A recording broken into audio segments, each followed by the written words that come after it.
ধরেন আপনি একজন রিক্সাওয়ালা, হ্যাঁ, তো হচ্ছে যে টিএসসি থেকে আপনি হচ্ছেন যে শাহবাগে গেলেন 20 টাকা ভাড়া নিয়ে, প্রথম যাত্রী, ভালো করে শুনবেন।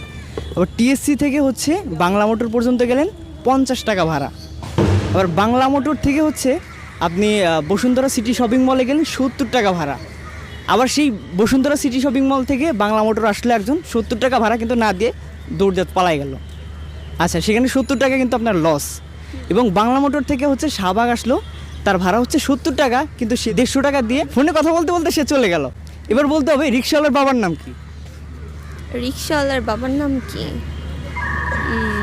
আচ্ছা, একটু টাইম দিতে হবে। 5 সেকেন্ড। 5 সেকেন্ড তো হয়ে গেছে, বুঝি নাই, কোশ্চেনটা অনেক অনেক বড় হার্ড question। হয়ে গেছে। আচ্ছা, ভালোভাবে শুনেন নাই? না মানে আরেকটা বার রিপিট করলে ভালো হতো। আচ্ছা, এখানে তো রিপিট করার সুযোগ নেই। চোর। না না না, ওয়েট রিপিট করলে হচ্ছে যে বুঝে যাবে।